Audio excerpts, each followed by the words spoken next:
masalah mujizat itu adalah untuk mengkonfirmasi penulisan firman atau penulisan kitab suci ya, penulisan dalam hal ini Alkitab atau enskripturasi.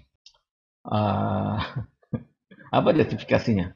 Saya tidak tahu apa, tapi sering terdengar seperti itu bahwa mujizat itu hanya terjadi untuk mengkonfirmasi penulisan Alkitab. Nah, juga menjadi pertanyaan gitu kan bahwa manusia diselamatkan oleh Tuhan. Anggaplah misalnya di kampung-kampung Injil diberitakan, terus dalam kondisi kesehatan, kondisi fasilitas kesehatan yang saya rasa mungkin Mapili lebih tahu daripada saya gitu. Di pedesaan-pedesaan yang begitu buruk itu dan orang mengalami ada yang mengalami banyak masalah kesehatan itu. Apakah memang Tuhan tuh hanya bergantung pada fasilitas kesehatan saja gitu untuk atau pertama mungkin pertanyaannya apakah Injil itu hanya sekedar masalah masalah jiwa saja, keselamatan jiwa saja. Dan apakah Tuhan tidak perhatikan sama sekali masalah kesehatan? Sudahlah, yang penting mereka masuk Kristen, mereka percaya Tuhan Yesus, mereka menerima Tuhan Yesus sebagai Tuhan dan Juru Selamat. Lepaskan mereka, gitu, lepaskan saja biar sudah. Apakah Tuhan tidak peduli sama sekali tentang kesehatan mereka? Misalnya pada saat fasilitas kesehatan tidak berfungsi sama sekali di pedesaan, apakah Tuhan tidak bisa melakukan sesuatu? Ada banyak kasus, bukan banyak, tapi paling tidak saya pernah dengar orang mengalami mujizat itu di daerah-daerah yang memang uh, kondisi fasilitas kesehatannya itu sangat memprihatinkan dan kebanyakan dari daerah seperti itu gitu. Kalau mau dibilang, kalau saya melihat secara apa namanya, secara secara garis besar saja tampaknya memang banyak banyak mujizat itu terjadi di daerah-daerah tersebut. Tapi coba kalau misalnya kita ke daerah perkotaan juga, misalnya. Di daerah perkotaan itu kondisi fasilitas kesehatan mungkin Pilih bisa jelaskan seperti apa kondisinya di sana dan apakah Tuhan tidak peduli sama sekali Ya, orang dengan miskin kondisi kan fasilitas kesehatan ini seperti itu. apa, Sir? Tidak hanya di desa, di Hmm, kota juga. Banyak orang tidak mengakses juga, akhirnya tidak dapat exactly. layanan karena berbagai Ya, macam barrier-nya. ya, Pasti akan menghadapi juga masalah yang sama itu. Apakah Tuhan tidak berurusan dengan mereka kan begitu ya? betul, betul. Ya, ya. Nah, ya, kembali ini masalah justifikasi lagi. Apa sih justifikasinya tuh sampai ada pandangan seperti ini? Uh, beta sudah tahu. Kembali beta bilang ini argumen seperti ini. Beta sudah mau bilang bahwa argumen seperti ini sudah dipatahkan. Tapi at least do something.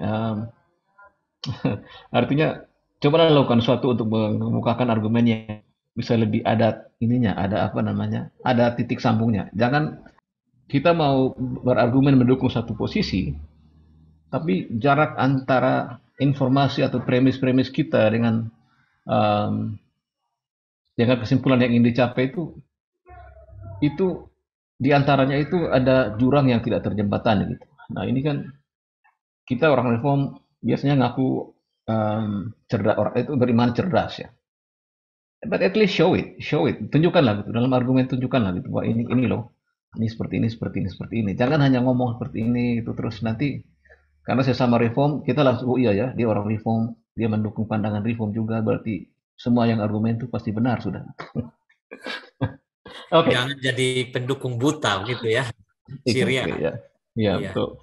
Berarti untuk teman-teman yang memang mengangkat dari sisi ini, Pak, yang menyatakan bahwa mujizat itu hanya untuk mengkonfirmasi penulisan firman, mereka harus menambah argumen tentang urusan-urusan bagaimana kesehatan, kesejahteraan untuk aspek fisik ya. Nah, jadi jangan hanya penekanannya pada mungkin ya secara ayat saja ya untuk mengkonfirmasi soal penulisan, tapi bagaimana jangkauannya sampai kepada urusan-urusan dunia ini. Ya, harus menyangkut ke arah sana. Nah, biar lebih lengkap. Begitu ya, Sir ya? Ya tapi untuk ayat pun tidak ada masalah. Makanya saya bilang ya itu hanya untuk mengkonfirmasi penulisan Alkitab itu enskripturasi. Mana ayat tidak ada juga. Oke lah kalau ada ayat boleh lah kita mau lihat ayat yang Ya, mana gitu. Sir jangan dulu langsung bilang tidak ada ayat. Siapa Oh, tahu oke. kan ada yang punya perbendaharaan ayat. Exactly, betul betul. Nah, Bisa Sejauh yang saja kan, kita tahu.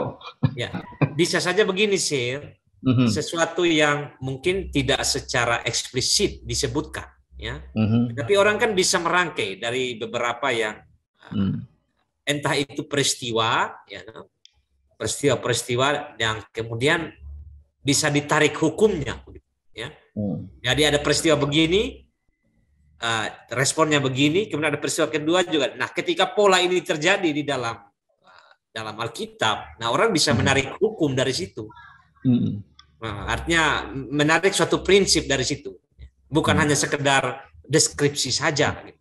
mhm, mhm. Ya, betul, betul, setuju. Beta, yang masalah itu maksud beta bukan tidak ada ayat dalam kitab suci yang mendukung ini, tapi di dalam argumen-argumen itu saya tidak lihat adanya ayat yang dikemukakan misalnya ini memang Belum hanya untuk lihat sejauh mendukung. ini ya, Belum Sir, ya. lihat sejauh ini, Belum ya, lihat ya. ya. Siapa tahu ada yang Jadi, disimpan sebagai oh senjata siapa kedua. tahu, exactly, betul. Tapi paling tidak kan disebarluaskan lah. Masa argumennya cuma segini gitu. Masa reform argumennya cuma segini.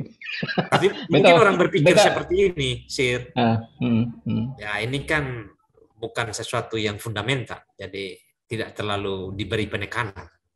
Oh, menarik, menarik juga sih, menarik juga, Ya kan? Kecuali kalau menarik. kita berbicara tentang Tritunggal, bicara tentang Hmm, Dwinatur, misalnya, atau bicara tentang apa tadi ya, hmm, soteriologi dan segala macam itu mungkin soal ini apa ya, soal hal yang mendasar. Mujizat ini hmm. kan uh, apa ya, mungkin terlalu individual sekali mungkin ya. Meskipun kalau ditelah lebih dalam, ini Aha.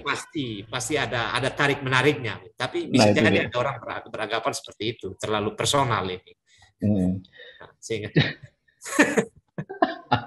Cuma masalahnya adalah um,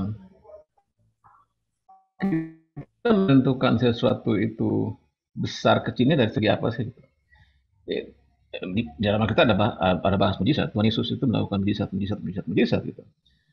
Apa justifikasi kita sehingga kita oh ini kecil, small thing. Di Alkitab ada kok gitu. Apakah kita ada justifikasinya sehingga kita tidak usah peduli tentang hal seperti ini gitu. Yang hanya urus yang besar-besar saja. Gitu. Nah, kita sudah tahu. Tapi intinya oke lah. Harus ada justifikasi lah. iya ya. Jangan hanya sorong-sorong argumen terus gitu. Yang ada Ini lubang-lubangnya. ini Gimana di gimana? slide share ini setelah itu dunia menjadi deistik. Nah, ini Ini mungkin. teman-teman juga ini kan perlu tahu ini deistik kan, pemirsa kita kan tidak Oh, oke. selamanya mendalami teologi, filsafat dan lain-lain. Sir perlu Iya, jelaskan itu biar jelas. iya.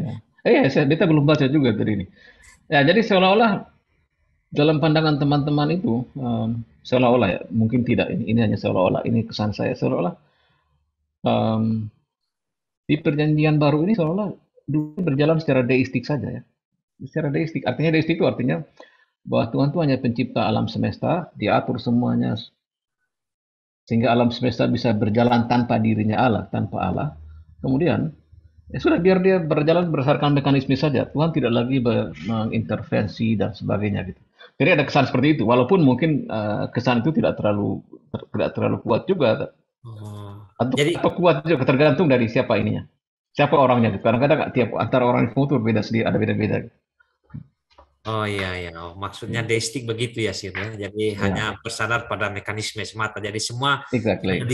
sudah di-set aturan-aturan hukum-hukumnya begini. Jadi kalau orang masuk ke bagian ini ya akibatnya jadi seperti ini. Begitu ya Sir ya. Betul sekali, betul Iya. sekali. Tidak ada lagi campur tangan ilahi gitu ya. Tidak ada, Ilahi tidak ada. semacam menarik diri dan pergi ke sebuah tempat mungkin pertapaan dan hidup sendiri di sana, sedangkan yang ciptaannya itu silakan bukan silakan tapi sudah ada di dalam hukum-hukum yang sudah di-set atau sudah diatur sebelumnya. Exactly. You are on your own lah gitu. You are on Nah, your own. Lu pokoknya ini saya sudah siap semua kau pergi sendiri. Pokoknya saya tidak peduli lagi.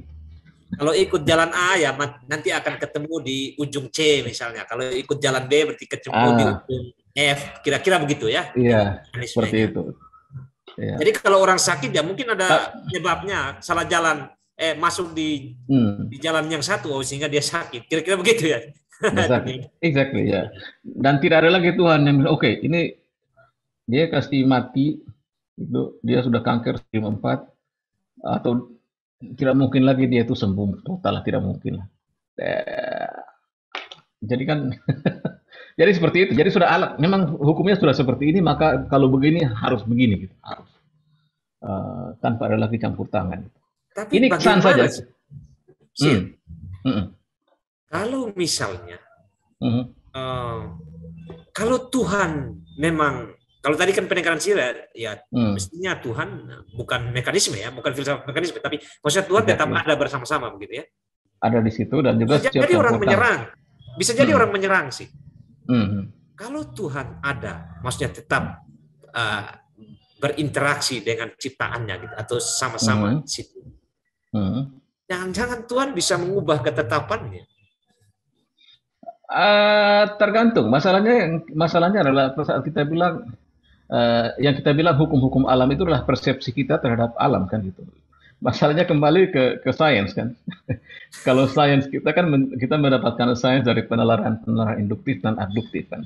Dan kita sampai pada kesimpulan bahwa ini hukum, harus seperti ini. Tapi siapa bilang itu hukum? Apa justifikasi bahwa itu hukum? Hanya karena memang sering terjadi seperti itu, makanya saya terima itu sebagai hukum gitu. Dan hasil pengukuran misalnya dengan statistik dia itu di dalam kurva normal itu berada di tengah ya, di tengah. Um, nah pertanyaannya adalah apakah tidak bisa nanti seiring waktu juga misalnya apa yang berada di tengah saat ini bisa menjadi di ekor gitu. Yang artinya itu tidak menjadi hukum lagi. Misalnya I don't know, misalnya persepsi kita berbeda dan sebagainya. Tapi apakah Tuhan bisa mengubah pendapatnya gitu? Kita tahu dari mana juga bahwa misalnya memang maunya Tuhan seperti ini gitu. Sehingga kalau tidak seperti ini maka berubah kan gitu. Itu kita mesti justifikasi juga gitu. Iya, iya, iya. Iya, saya juga Dan saya kita menduga tadi, pasal saya bertanya itu. tadi karena menduga ada teman-teman yang mungkin akan berpikir begitu. Misalnya yang percaya Uh, uh, tentang uh, mujizat itu hanya ada sampai di konfirmasi penulisan firman. Ya, setelah itu ya sudah selesai hmm, gitu. Nah, hmm, dan hmm, kalau misalnya tadi diangkat, oh Tuhan berelasi ya, ada kemungkinan Tuhan bisa berubah. Nah, hmm, memang apa ya, yang disampaikan sih tadi, ya asumsi itu mesti ada justifikasinya. Dari mana kita hmm, tahu bahwa Tuhan itu mengubah ketetapannya, nah, hmm, ya, hmm, atau hmm. mengubah hukum-hukumnya, dan hukum itu sendiri seperti apa ini kan yang sampai. Uh. Nah, oke, menarik, menarik sih. Oke.